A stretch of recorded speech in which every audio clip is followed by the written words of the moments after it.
Siapapun yang duduk di atas batu gilang tanpa restu, hidupnya akan hancur, tahta akan ia raih, tapi darah akan menjadi bayaran. Itulah kalimat yang diucapkan oleh Mbah Rasman, juru kunci tua yang telah 40 tahun menjaga sebuah situs bersejarah yang tersembunyi di tengah rimbunan desa Boyolangu, Tulungagung.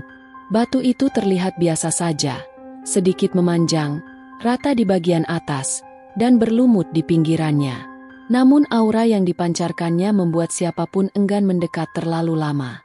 Adalah Bayu, seorang peneliti muda dari Yogyakarta, yang datang dengan ambisi menyingkap mitos dan sejarah lokal. Ia tak percaya pada kutukan atau cerita rakyat. Baginya, semua bisa dijelaskan secara ilmiah, hingga malam itu datang. Malam ketika ia tanpa sengaja duduk di atas batu gilang, dan merasakan tanah di bawahnya berguncang pelan. Sebuah bisikan lirih terdengar, seolah berasal dari dalam batu. Datanglah ke mimpiku, lihat siapa yang mengorbankan darahnya demi tahta. Bayu terbangun dalam keadaan basah oleh keringat. Tangannya berdarah, meski tak ada luka yang terlihat. Dan mulai malam itu, ia tidak bisa lagi tidur tanpa dihantui sosok bayangan raja berselendang merah yang terus menatapnya dengan tatapan penuh murka. Bayu tidak segera kembali ke penginapan setelah malam mencekam itu. Ia memutuskan tinggal di rumah Mbah Rasman. Meski rumah itu lebih mirip gubuk reot di pinggiran hutan, beratap seng tua dan berdinding kayu rapuh. Tapi entah kenapa, Bayu merasa lebih aman di sana. Mungkin karena kehadiran sosok tua itu, atau mungkin karena ia tahu, jika sesuatu dari dunia lain memburunya, Mbah Rasman adalah satu-satunya yang bisa melindunginya. Apa kamu benar-benar duduk di atasnya? Tanya Mbah Rasman. Matanya tak berkedip menatap Bayu. Bayu mengangguk pelan. Saya tidak tahu. Saya hanya penasaran. Mbah Rasman menghela napas panjang. Ia mengambil sebungkus rokok kretek dari lemari tua, menyalakannya dengan tangan bergetar. Batu gilang bukan tempat duduk. Itu tahta, tapi juga penjara. Dulu, tempat itu adalah singgasana Raja Balitung dari Mataram kuno. Katanya, siapapun yang mendudukinya tanpa darah kerajaan, akan dituntut bayar dengan jiwanya. Bayu diam, tapi batinnya memberontak. Ia adalah orang rasional, sejarawan, mahasiswa S2 arkeologi. Tidak mungkin sebuah batu bisa mengutuk seseorang. Namun mimpi-mimpi itu berkata lain. 3 malam berturut-turut, Bayu bermimpi sama. Ia melihat seorang pria berbaju kerajaan duduk di batu gilang. Di sekelilingnya, para prajurit menghunus keris. Darah mengucur dari tubuh raja itu, tapi ia tersenyum, senyum yang mengerikan. Dan setiap kali Bayu terbangun, darah selalu mengalir dari sela-sela kukunya. Seperti ada sesuatu yang keluar dari dalam dirinya sendiri. Hari keempat, Bayu memutuskan menggali lebih dalam. Ia pergi ke perpustakaan desa, mencari dokumen tua. Di antara naskah-naskah berdebu, ia menemukan manuskrip berjudul Negara Kretagama, Catatan Terlarang dari Balitung. Isinya mencengangkan. Tahta batu yang dibangun dari darah 99 budak. Siapapun duduk di atasnya, akan memiliki mata ketiga, melihat masa lalu, tapi kehilangan masa kini. Bayu semakin yakin, ada sesuatu yang keliru pada batu gilang. Dan entah kenapa, jiwanya terasa semakin terikat. Setiap malam, ia merasa langkahnya membawa kembali ke situs batu itu. Ia tidak bisa menjauh, seolah ada tali gaib yang mengikatnya. Suatu malam, Bayu kembali ke situs. Tanpa sadar, ia berjalan dalam tidur. Saat ia tiba di batu gilang, tanah di sekelilingnya basah dan lembek seperti lumpur berdarah. Buka rahasiaku, atau kau akan menjadi aku.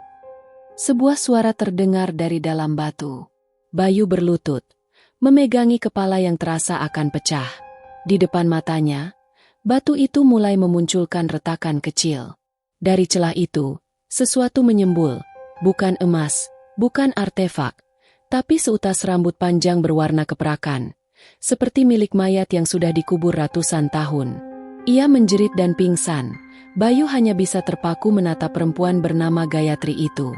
Sosoknya seperti nyata, tetapi udara di sekitarnya dingin, dan tatapannya menembus seolah melihat ke dalam jiwa. Ia tidak berjalan, ia melayang. Kau membangunkanku, Bayu. Tapi ini belum waktunya. Batu itu belum selesai menagih darah. Gayatri. Mbah Rasman bersimpuh di lantai, menggenggam tasbih tua yang menggantung di lehernya. Tangis lirih keluar dari bibirnya. Ampun, putri, ampun. Bayu mengerutkan kening. Siapa dia, Mbah? Mbah Rasman menggigil. Gayatri adalah putri dari Raja Dharmawangsa. Ia dijadikan tumbal terakhir dalam perjanjian berdarah agar tahta Batu Gilang tetap berkuasa hingga 7 turunan. Zaman dahulu, kerajaan kecil di wilayah Tulungagung berada dalam bayang-bayang keruntuhan. Peperangan, pemberontakan, dan bencana bertubi-tubi datang. Raja Dharmawangsa saat itu diperintahkan oleh para pendeta istana untuk menjalankan upacara Gilarang, ritual hitam yang mengorbankan darah keturunan raja sendiri di atas batu suci sebagai penjamin kekuasaan. Putri Gayatri, masih remaja saat itu, dipilih karena jantungnya bersih dan darahnya suci. Ia dikurung, lalu tubuhnya dikubur hidup-hidup di bawah batu Gilang. Raja menang, kerajaannya bangkit. Tapi Gayatri tak pernah bisa tenang. Aku dijanjikan kehidupan abadi dalam kerajaan roh. Tapi yang kudapat hanyalah siklus dendam dan kutukan. Gayatri, lirih. Sejak malam itu, Bayu bukan lagi orang yang sama. Ia mulai bisa melihat hal-hal yang tak terlihat sebelumnya. Arwah prajurit berdiri di sepanjang jalan Boyolangu saat malam tiba. Terdengar suara gamelan dari hutan meski tak ada yang bermain. Dan setiap kali Bayu menatap batu Gilang, ia melihat darah mengalir di permukaannya. Yang lebih mengerikan, Bayu mulai kehilangan kendali atas tubuhnya. Terkadang saat sadar, ia menemukan dirinya sedang menulis simbol-simbol kuno di tanah dengan jarinya. Di saat lain, ia memanggil nama-nama raja kuno dalam tidur. Kau bukan hanya membuka tabir masa lalu, Bayu. Kau sedang ditarik menjadi bagian dari perjanjian itu. Ucap Mbah Rasman serius. Bayu kemudian menemukan sesuatu yang mengejutkan. Dalam catatan silsilah yang ia telusuri dari arsip Kraton Yogyakarta, ada nama Bayu Darmakusuma, leluhur yang berasal dari Trah Raja tua di Jawa Timur. Dan di situ tertulis, cicit dari keturunan Gayatri, yang darahnya akan membangunkan roh-roh penjaga Batu Gilang di akhir zaman ke-7. Bayu terdiam. Tiba-tiba semua masuk akal.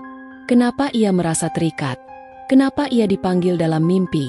Kenapa darah selalu keluar tanpa luka? Ia bukan sekadar peneliti, ia adalah kunci. Pada malam ke-7, saat bulan purnama sempurna, Gayatri muncul kembali. Kali ini tak hanya sendiri. Di belakangnya berdiri 6 sosok berjubah merah darah. Mata mereka hitam kosong, tapi tubuhnya membawa pusaka kerajaan, keris, tombak, dan tameng emas. Bayu, kau bisa memilih, bisik Gayatri. Tahta akan menjadi milikmu. Kekuasaan dan kebijaksanaan raja-raja kuno akan mengalir dalam darahmu. Tapi tubuhmu tak lagi milikmu sepenuhnya. Atau kau tolak, dan kutukan akan jatuh pada anak cucu desamu selamanya. Bayu tersentak. Ia sadar, ini bukan hanya tentang dirinya. Batu Gilang tidak lagi sekadar batu kuno. Ia adalah pintu antara dunia nyata dan dunia kekuasaan gaib. Bayu berdiri mematung di hadapan Batu Gilang. Angin berdesir dingin menyapu, seolah waktu berhenti. Di sekelilingnya, arwah para raja berdiri dalam lingkaran, diam namun mengintimidasi. Gayatri menatapnya lembut, tapi sorot matanya menyimpan luka masa lalu yang tak termaafkan. Pilih, Bayu. Sebelum fajar menyingsing, darahmu harus memutus atau menyambung perjanjian. Batu Gilang kini telah terbelah dua. Para warga yang semula takut, perlahan berdatangan. Tak ada lagi suara gamelan, tak ada bisikan gaib, dan yang paling mencengangkan, bekas goresan kutukan di batu itu telah hilang, berganti tulisan yang tak dikenali warga. Di sisi lain, Bayu duduk lemas di samping reruntuhan gua bawah tanah yang kini tertutup. Ratri menatap langit, wajahnya teduh, tapi sorot matanya menyimpan beban yang berat.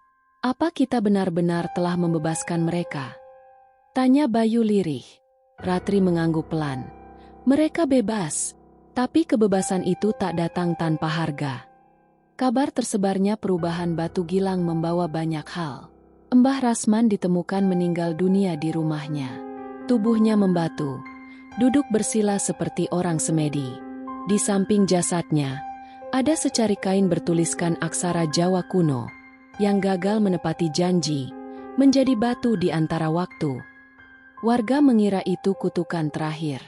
Tapi mereka tak tahu, bahwa belenggu besi yang dulu dipegang Bayu, kini telah menghilang. Tak ada yang tahu kemana perginya. 3 hari setelah kejadian itu, Bayu mendapati mimpi aneh. Dalam tidurnya, ia berdiri di depan batu gilang yang telah pecah. Di sana berdiri sosok anak kecil dengan wajahnya sendiri. Tapi matanya kosong, dan suaranya datar. "Ayah, kutukan itu belum hilang. Hanya dipindahkan ke dalam daging, ke dalam darahmu." Bayu terbangun dengan tubuh basah oleh peluh. Di telapak tangannya, muncul tanda merah berbentuk seperti mata ketiga. Ratri pun mengalami hal serupa. Dalam cermin, ia melihat sosok perempuan tua berkerudung merah berdiri di belakangnya, berbisik, "Tahta telah kau hancurkan, tapi takdir selalu mencari penebus baru." Bayu memutuskan meninggalkan desa, merantau jauh keluar Jawa. Ia ingin melupakan semuanya. Tapi dalam setiap malam, tanda di tangannya terasa berdenyut, seperti detak jantung kedua. Ratri memilih tinggal, menjadi penjaga area Batu Gilang. Ia tidak ingin batu itu disentuh sembarang orang lagi. Tapi dalam catatan hariannya, ia menulis, "Batu Gilang adalah pintu. Bukan pintu masuk, tapi pintu keluar. Dan yang telah keluar, entah arwah, entah kutukan, telah menyebar bersama darah kami. Ini belum berakhir. Ini hanya awal dari perjanjian baru." Seorang arkeolog muda bernama Gilang Prakoso menemukan potongan belenggu tua di ruang penyimpanan Museum Tulungagung. Tertulis di sana, "Rantai yang memutus tahta akan kembali mengikat jika darah keturunannya menyentuh tanah." Dan tak disangka, Gilang, tanpa tahu apa-apa, adalah cucu dari Bayu. Malam itu, langit Tulungagung kembali mendung. Batu Gilang, yang dianggap biasa saja selama puluhan tahun, bergetar sekali lagi.